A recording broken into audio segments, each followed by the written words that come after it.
Good morning, everyone. Today is October the 25th, 2020, and this is Wes Fryer. We're here for Lesson 10, our 10th meeting of the fall Sunday school season.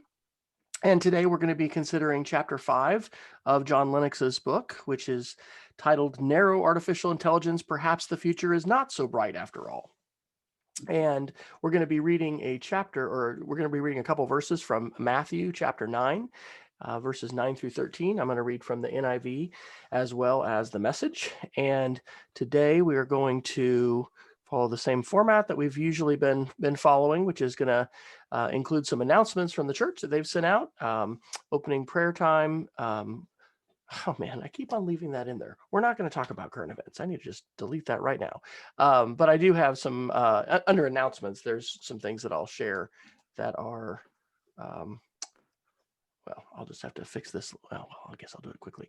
I'm gonna share some resources, and then also we're going to be discussing another video in 2 weeks. And so I'm going to mention that, the social dilemma. It's something I've mentioned before, but we'll give everybody a couple of weeks if you haven't watched that yet. And then we're going to, look at our chapter and have some discussion around that. So announcements today in the church is the back to Sunday school day for kids and students. So we are praying that all of that is going to go well, and that we're going to be able to have kids together in Sunday school again, and doing that safely.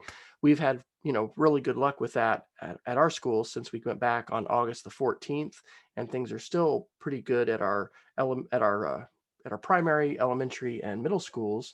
And Shelley and I are at the elementary and the middle school, but our high school is actually having a significant surge right now, and it is pretty alarming and wild how quickly things like that actually change in terms of how quickly people can catch things. And so anyway, that's both an announcement and I think a prayer concern and prayer request for all of our kids and teachers to stay safe. I just did finally register for this Footsteps of Jesus weekend experience, and I learned, thanks to Carol Hartzog, and I could have, I'm sure, read it, but it doesn't say it here. They have both an online and a face-to-face option, and this is entirely free.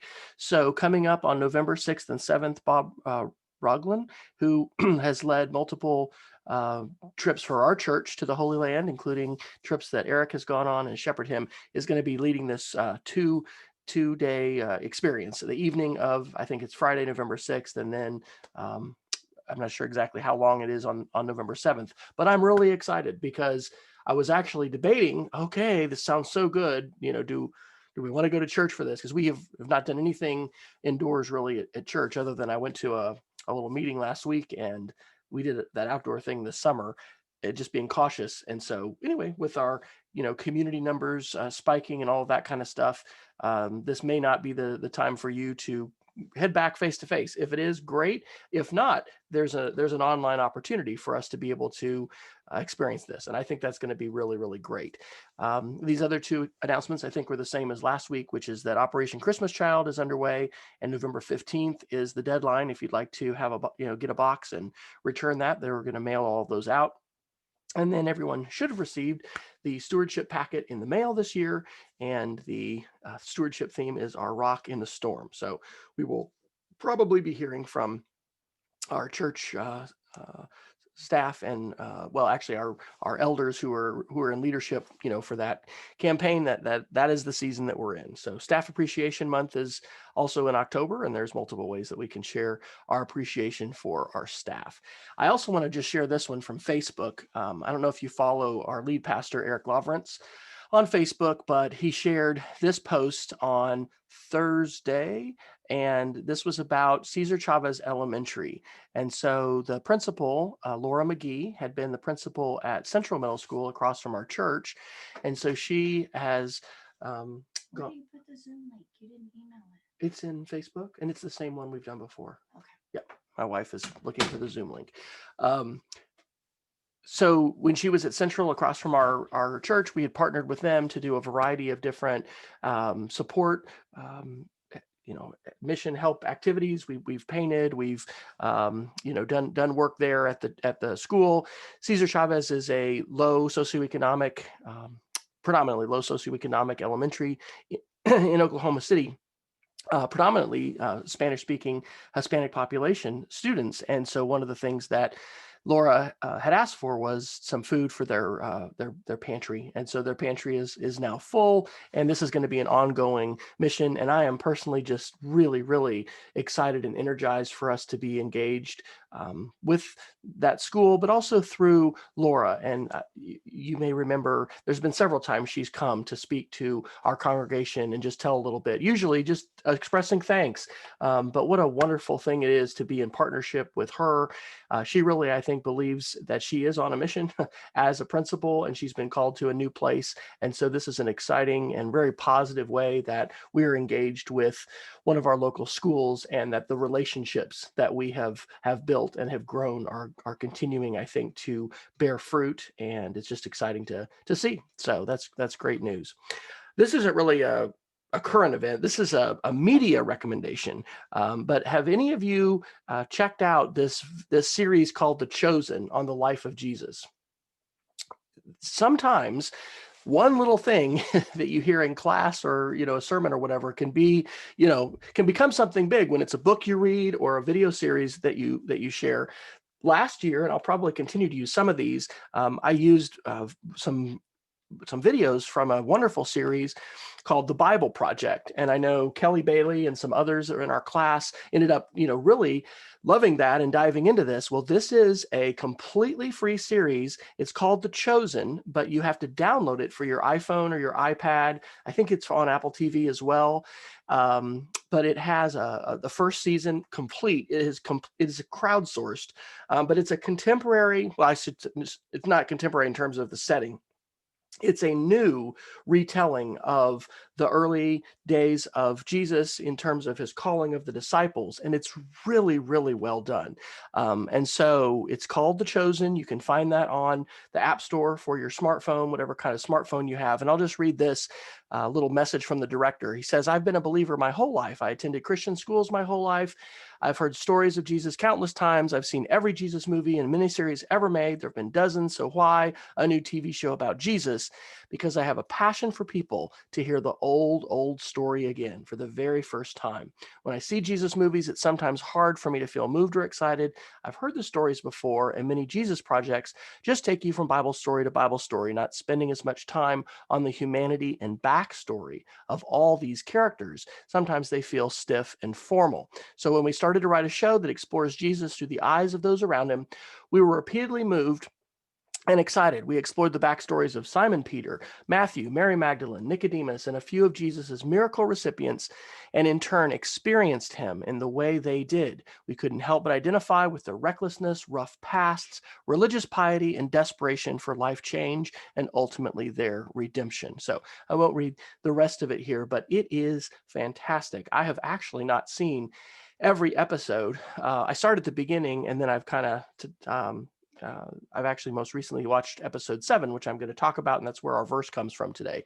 But I want to commend that to you because, we are in a political season, if you didn't notice, and I'm not going to talk about that. But what I am going to say is it's so important for us to focus our eyes on Jesus and for us to make sure we don't let our minds get hijacked by the news, because most of the time the news is fairly negative. Those are the things that tend to make the news so much. And the good news of Jesus Christ is good news that we need to be reminded of and reminding others about. And so not only is this a great series for us to watch, it's a great one to share as well. And so you can make donations, but it's crowdsourced. You don't have to. It's completely free. There's no subscription. You don't have to join, some, Netflix or Hulu or whatever. You can just download the app and view it for free.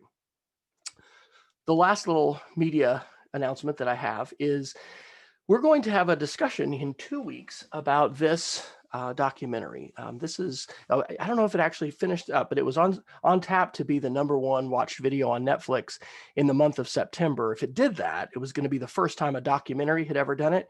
It's called The Social Dilemma. And so it is streaming on Netflix. You may also be able to just see it on the website. I watched it on Netflix. We're going to be having a discussion about it with parents, actually on November 10th. So the day after, we're gonna talk about it, or maybe it's the 11th. Maybe I got my date wrong. In 2 weeks, if that's November 9th, because I thought that we were doing that on Tuesday the 10th. You've got a couple weeks to take a look at it, and it is about an hour and a half long. I think it's well done.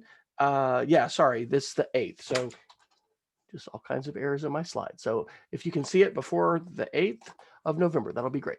And it is a look at, as we're talking about artificial intelligence and the ways in which these really powerful algorithms are being used to really bring us back over and over and over again to our phone, the impact that that's having not only on our relationships and families, but also on our society and, even on elections and things like that. It really, I think, is well done, and it's going to provide a good opportunity for us to discuss a variety of issues. There's a nice packet that they have it's a discussion packet, and it's one of these things that we need to talk about. I really do think at an individual level as well as a societal level, there's things that we want to decide. We shouldn't just look like the world in the ways that we act and the things that we watch and do. There's going to be ways that we are in the world and doing the things of the world, but there should also be differences. And so this is not a religious documentary in any way, but it's talking about the same kinds of technologies and ethical challenges that we're grappling with in our class. And so I think it'll be really appropriate. So 2 Yes, weeks notice. Yes, Jerry. I've watched that twice, and I've talked to several people afterwards about, have you seen it? Well, and they had. So I'm surprised that several of the responses I received from folks that have seen it is, "Well, I'm glad I'm not hooked on it like that." And I just kind of smiled at myself because, an addict usually doesn't know that they're hooked on something for quite a while. So That's right. That's right. And there's multiple levels of this. Sometimes we look at social media and phones and we just kind of blame the kids, right? It's that new generation, it's all those kids. But when we look in the mirror and you can turn on these reports now for screen time. You can see, how many minutes that you're on these different apps and these things, and these have been designed in very intentional ways. And some of those consequences may be intended, but they also may be unintended, and just opening our eyes to what our choices are, but also thinking about our society and our culture, our children, our grandchildren, the ways that we're going to interact, because these devices are not going away, but the decisions we make around them are important, and so they're important at an individual level as well as a societal level. So Jerry is yeah, he's watched it twice, so you've got the Jerry endorsement there. So it's very thought-provoking. All right. Well, I'd like to go ahead and open us up with prayer. I do have a picture of our girls volleyball team because that is going to be one of my prayer requests. The volleyball teams had two of the girls test positive in the last 3 days. And so they're all quarantined. So Rachel, our 11th grader, is going to be learning from home remotely here until I think maybe November 2nd or something like that when she gets to go back. So let's open up with a word of prayer. Dear Heavenly Father, I thank you for this time. I thank you for this day. Lord, I thank you for so many things that you provide for us, God. Just the fact that we are here means that we have financial and material blessings to be able to have computers and connectivity, to be in houses that have heat, to have just the chance to connect with others in our church family, in our community, God. I want to lift up all those that are affected by COVID. I want to pray for our leaders. God, I want to pray that your peace, the peace that passes all understanding, would inhabit us, God.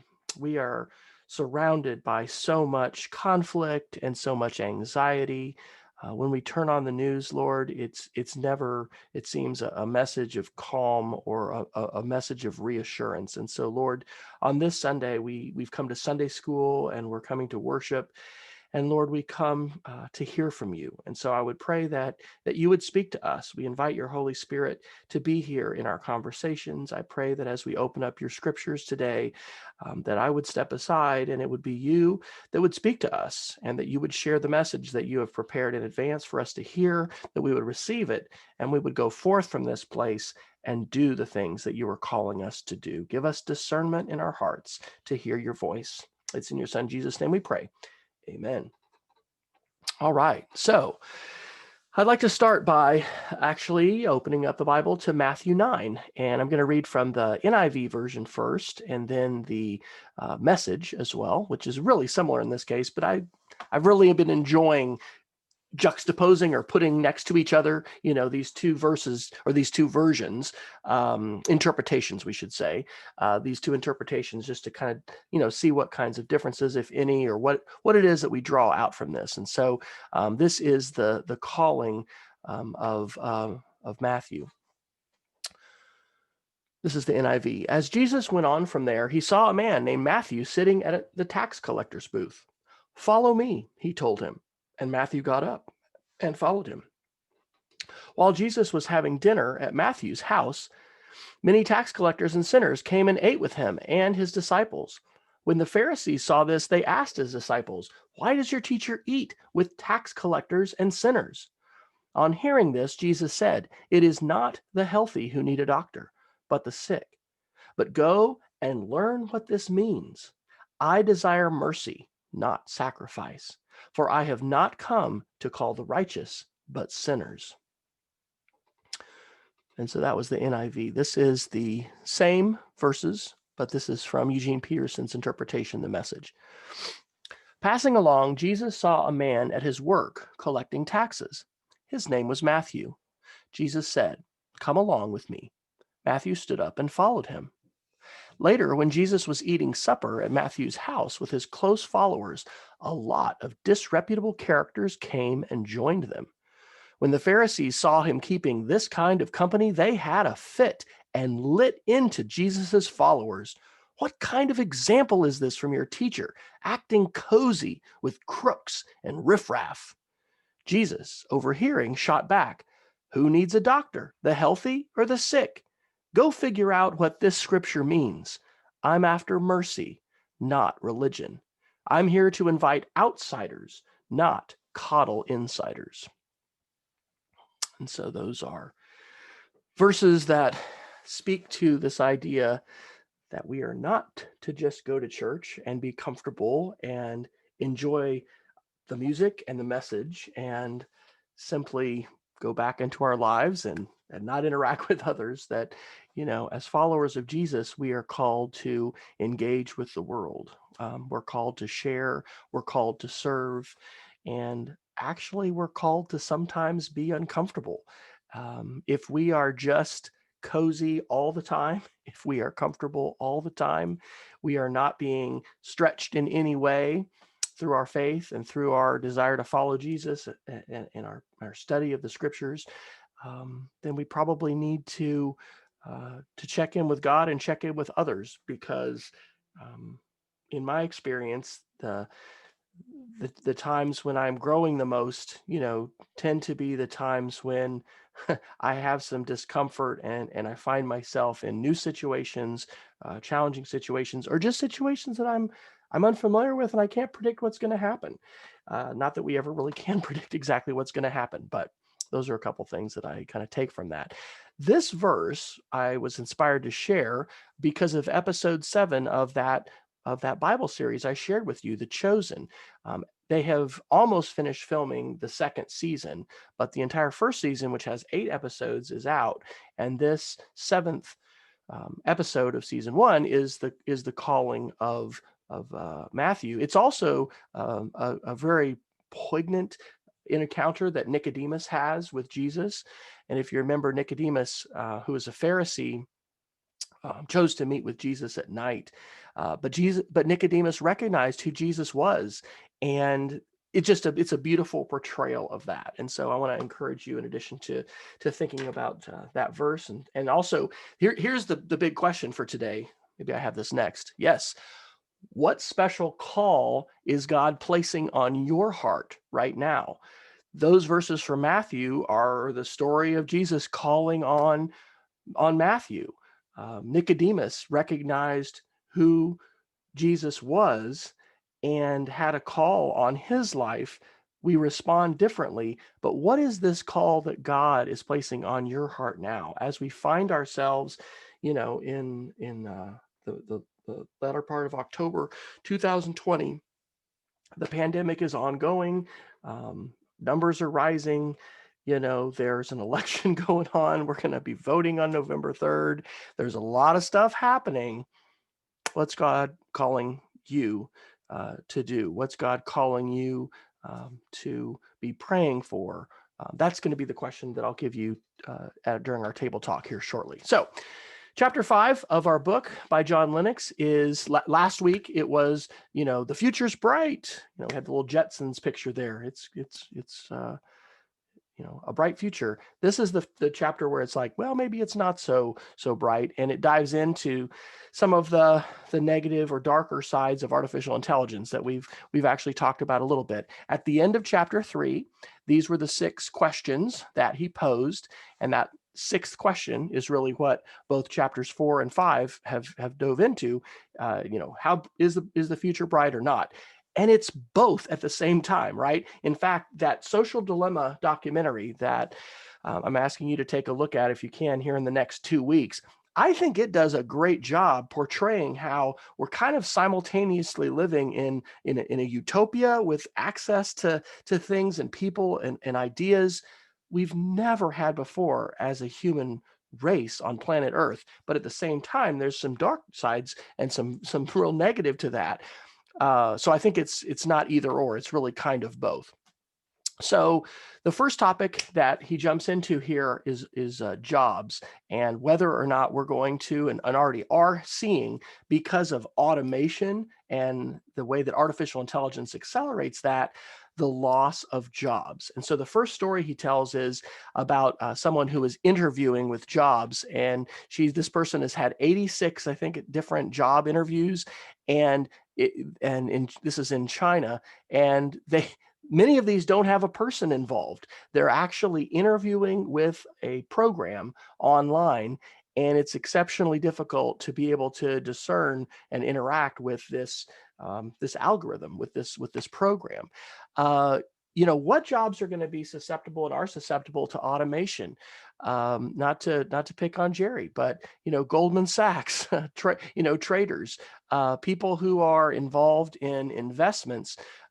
We've seen incredible replacement of some of those folks because of algorithms. Now, there's computer engineers that are supporting that kind of stuff, but the human beings that used to be equity traders, in many cases, are now algorithms and programs that are being replaced. And that doesn't mean that all jobs are going away. But there's definitely this disruption happening, and it's been happening for a long time, right? Since industrialization, automation is a long, if you're talking geologically, it's not that long, but in terms of our, recent, past few hundred years history, we've had automation replacing with factory workers and things, for quite a while, but this is accelerating. Have any of you used Google Translate lately, or a translation program? It's incredible, right? I'm teaching Spanish, and so I'm actually encouraging my 5th graders. They can use it, but I don't want them to just, get super long words. We're trying to develop our vocabularies, and we're working with simple stuff, but 108 languages now, and it will even try and detect what language is being spoken. It has a conversation mode where you can just have this open, and as you say something, it can translate it live into the language that you want. So think about that if you were traveling to another country, let's say China, and you don't know Mandarin. I mean, the opportunity to be able to have a real-time language translator, that's the dream of Star Trek. My wife, the Trekkie, we've watched some episodes before with the universal translator. They had this little, the badge, I think, on their chest or whatever, and it did that. I mean, this isn't science fiction now. This is real. And so this is a quotation that Lennox includes, saying that in 2 years, or I guess that's 4 years, right? By 2024, perhaps AI is going to be able to translate even better than humans can.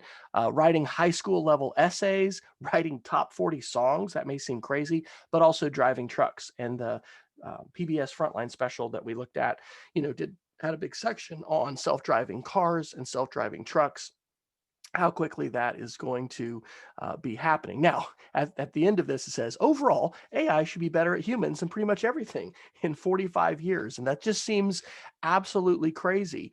But the jobs market has been affected and is being affected. And this is a really important question for those of us with kids in college, or those that have entered the job market recently.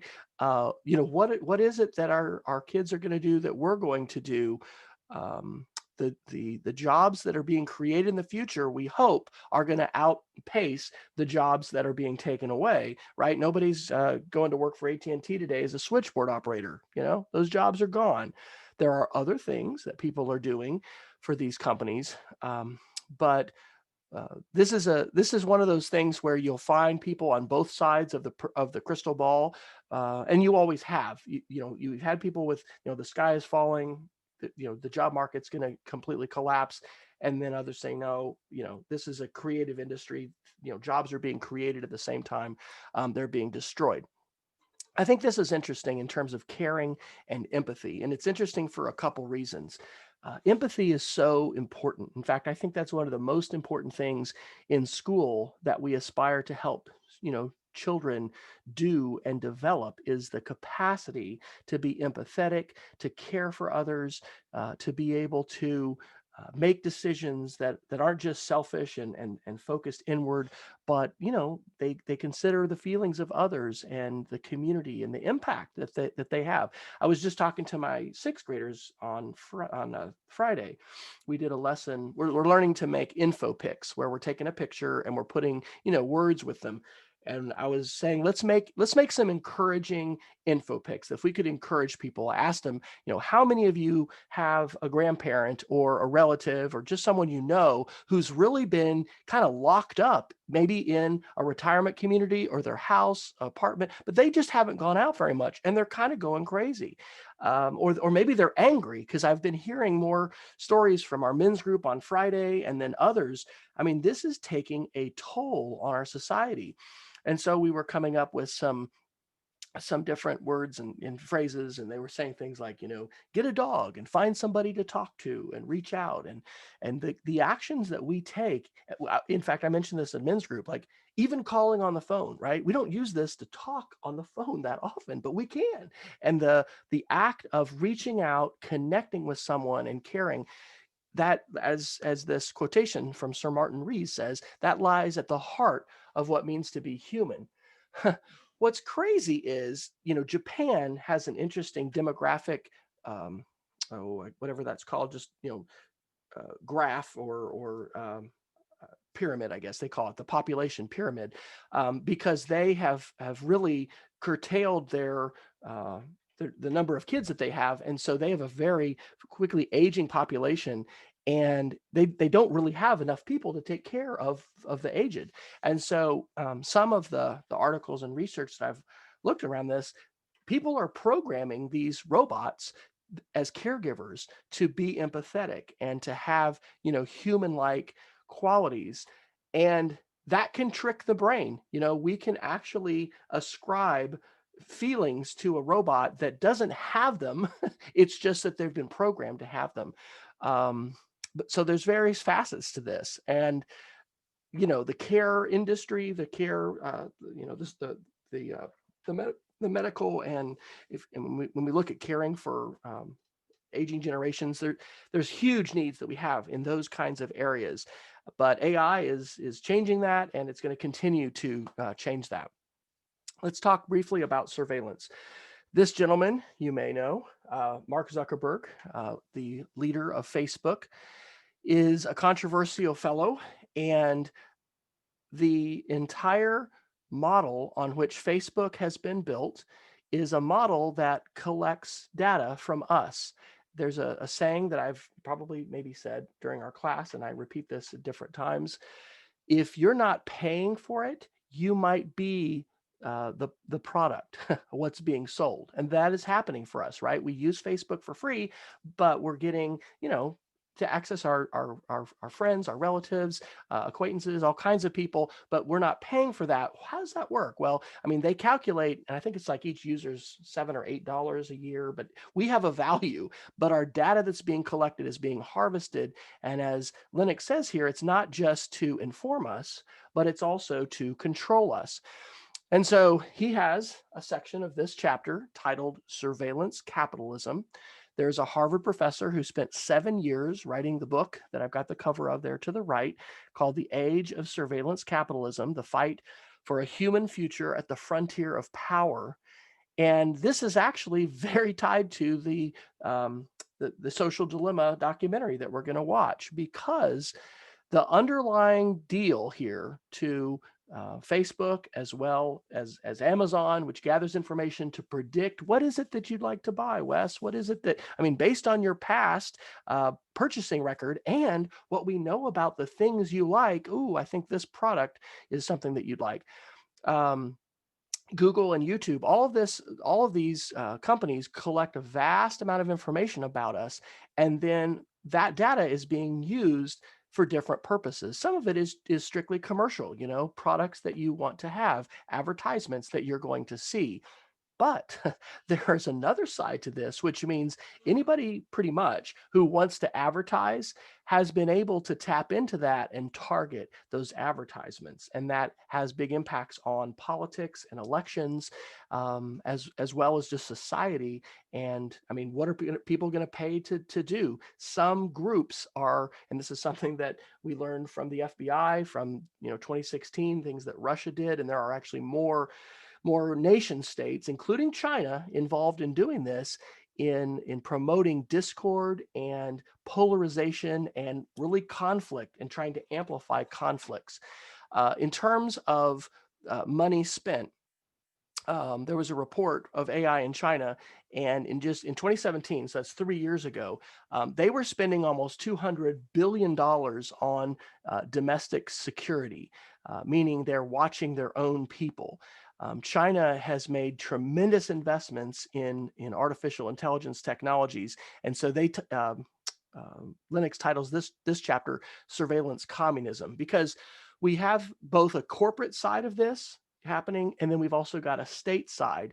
And when we think about George Orwell and 1984, China really is becoming, and some would even say today, a classic example of what happens when the tools of technology are fully unleashed for an authoritarian government that wants to both monitor and control its population. So I have a couple blank spots. I didn't put all these pictures in, but I grabbed some pictures from China. Shelley, I've had a chance to travel there 4 times, and I think Shelley went with me 2 or maybe 3 of those times. Maybe it was, I think, 3 of those times. And by the way, if you ever have a chance to have soup dumplings, oh my gosh, we actually found a place in Dallas that has almost as good as soup dumplings as we had in Shanghai. It just, the picture here at the bottom is downtown. That's a single panoramic image taken at an area called the Bund, and it is across the river from an area called Pudong. On the left side of that panoramic image at the bottom, you've got the mercantile centers that were owned by the colonial powers, England and I'm sure Spain and Portugal, France. These were where the trading happened between the European powers and the Chinese folks. Over on the right, you've got this incredible skyline, which when we were there the first time in 2007, that was 10 years old. None of those skyscrapers had been there 10 years ago. It's just incredible. And I don't know if I'll travel to China again. When we were there from 2007, I think the last time I was there was 2013. I mean, I've even thought about maybe moving there and teaching there. You just get such a sense of this nation on the move and this ascendancy, because there's this vast, you know, migration happening from rural areas to the cities, and the ways in which the nation is industrializing. But in large part because of the social control, the surveillance, and the things that China is doing to their population, I have different feelings about it. And it's something that, you know, the geopolitical stuff that's happening at a really big level, I don't think any of us really feel like we have a, you know, control over that. Here's one of my big thoughts. No matter what is happening between China and the United States, whether or not we're having kind of some fundamental fractures right now, even with 5G, which we've heard about, you know, on our phones and all this, you know, God is in control.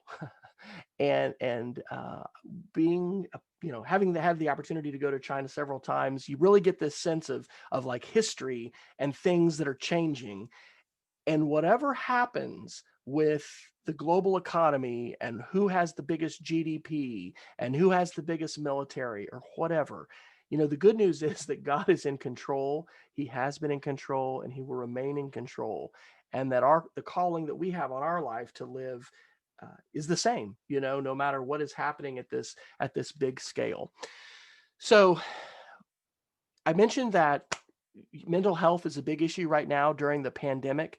AI is being used to check for mental health conditions, depression, anger, anxiety. I didn't put this into the slideshow, but there's a company called Proctorio that is facing a lot of controversy, because right now in the pandemic, when students, both, you know, K-12, high school age students, probably mostly, but also college students, are taking tests, there are companies now that are using the webcam to look and to make sure, you know, how often are your eyes leaving the screen? Do you leave the camera, you know, to maybe go get something and cheat? Trying to read the behaviors, and then, you know, you get a different score, or maybe you're disqualified in the exam, you know, based upon what you do. Right now in China, if you have a low credit score, or it's called a social score, you can find it difficult to start a business, to find work. They are using that social score in a whole lot of ways. And so what Lennox says in here is that China has set up, quote, an authoritarian dream world.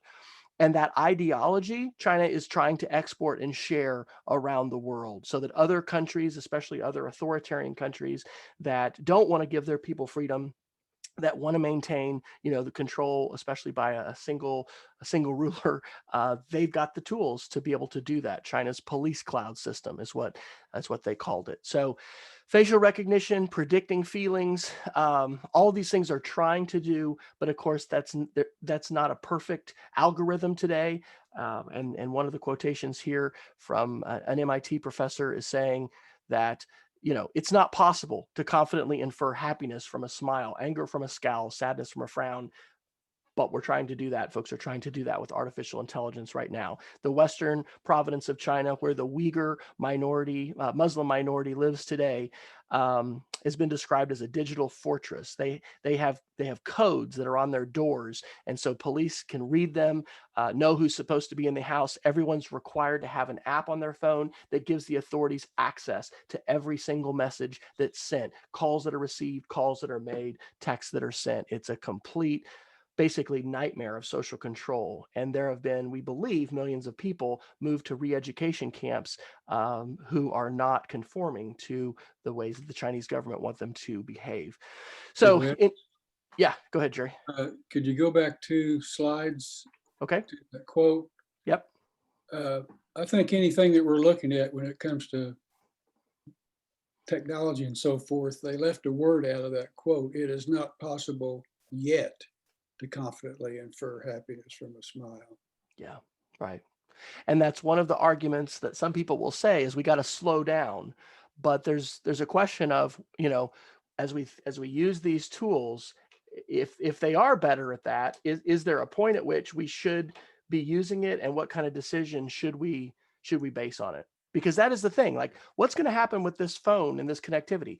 It's just going to, this technology is just going to get faster and better, right? It is. That's the way that the world is going. So you're absolutely right, Jerry. These things have challenges today, but we're only at the very beginning this age of AI. And so we need to be thinking about both on an individual level and a societal level, how we're going to use those and what we're going to do as they improve. Okay, so we live in an era of corporate mass algorithmic surveillance. And I just want to go medical insurance. There's all kinds of ways in which, I mean, some places, I guess, if you have a Fitbit and you report, you're exercising, you're getting discounts. Maybe that sounds great, but at what point is the collection? I mean, how is that data going to be used? There's a lot of beneficial ways that specifically, we've talked about that before, smartwatches and things are helping us be more fit and be more aware of our health, and, letting us call 911 in an accident, or if somebody falls, having a phone call made. But then there's this other potential for those things to be used. So, I'll kind of skate over this because I want to get to our questions. I mentioned before, there's some general AI principles that have been created that researchers and some policymakers are saying, we need to emphasize, systems need to be designed so that we've got basically moral principles and ethics built in here. And these are things that we need to demand. Here's the last paragraph of the chapter, and I'll read this. This is a quotation from Sir Anthony Sheldon, Vice Chancellor of the University of Buckingham. And he says this: "We are sleepwalking into the biggest danger that young people have faced, eclipsing totally the risk of social media and other forms of digitization. The government," speaking of the British government, "is not stepping up to the mark, and the tech companies are eating them alive, making shamefully high profits, preaching platitudes while infantilizing, I'm saying that wrong, are young and exposing them to great dangers. AI could be a considerable boon if we get the ethical dimension right, but with each passing month, we are losing the battle." So there are roles for us to think about, both individually in the choices that we make, but also in the ways in which we are engaging with our elected leaders and with different organizations to try and promote an ethical use of these tools. So a reminder that I want to encourage you to, in the next 2 weeks, if you haven't already, watch The Social Dilemma, or watch it a third time if you've already watched it twice. Twice was probably fine. What I'd like to do now is give us our question, and that is, what special call is God placing on your heart? There's a lot of stuff going on in the world. There's a lot of things happening, and we each have different things happening in our own lives. What kind of a call is God placing on your life? So I'm going to stop